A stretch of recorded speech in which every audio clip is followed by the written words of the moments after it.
So let's talk about how we can enhance customer engagement with AI. The most important thing we do is we need to know that it's not just about more, putting out more and more and more. We've known that for a long time. It's not quantity, it is quality and the right message to the right person at the right time. So what that means is we need to know what people are specifically asking about, which again, as small businesses, this is our superpower. We know quite a bit. And for those of you, Rashonda, you said you're new, just so that you know, I didn't grow up in a cubicle. I am from a business incubator. I started there. I've grown my own small business. I've been in business since 2004, officially as an LLC, and even longer before then as a solopreneur or more of a freelancer. But I do absolutely understand what it means when you have to be butcher, baker, candlestick maker in your business. And now you have to be the head of personalization, head of marketing, head of AI, head of accounting, all of that.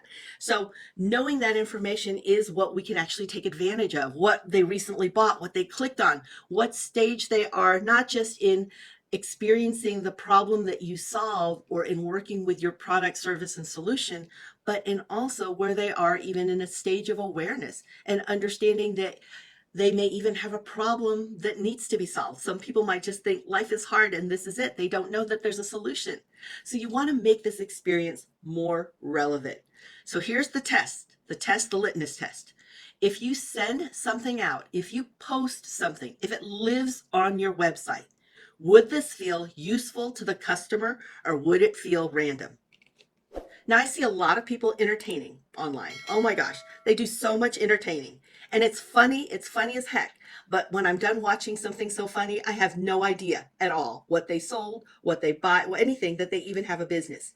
And I see it often when you see it, people do business with somebody else and then later realize going, I didn't know you did that. I didn't understand that you did that. So you see, are we putting out content? And when I say content, this is in our text. This is in, any of the written form. So we'll just say that all covers text. So that's not just text message marketing, any written form, but also any of our visuals. Are we making it useful? Does it help them? Does it provide an answer to them? Okay? Because people are not just searching anymore. They're looking for answers.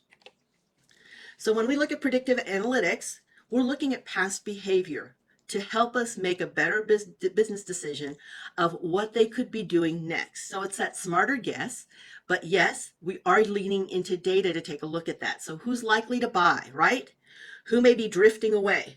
The buyer who isn't the noisy one that makes a lot of complaints is the one that we need to be worried about because they silently slip away and we have no idea why they left, what distracted them, or what they need, which makes us very much at a disadvantage as a business because now we cannot take the superpower that we have as small businesses and be nimble and communicative to them or helpful to them.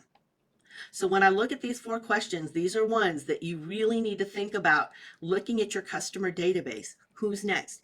So I was working with a small business actually yesterday. It was yesterday after the meeting that I did when I did a private group session that I saw the small business was working with their Google Ads, and in their Google Ads, and they only serve the state of Texas. At the most, they stay within about a 45 to a 75-mile area. So they're very much circled around a very large city within Texas, and they stay within that city area.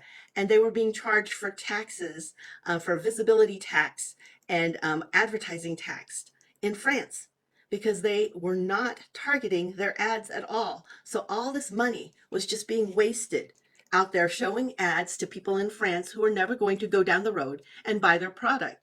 So for you, are you doing that? Do you have any leaks like that? It may not be that you're spending money on it, but time is more valuable than money, everybody, right? So a lot of times we think it takes this other shiny object, this new AI, these several agents we need to buy to be able to do this, but you have everything at your fingertips with your free personal Gmail account or your Google Workspace account.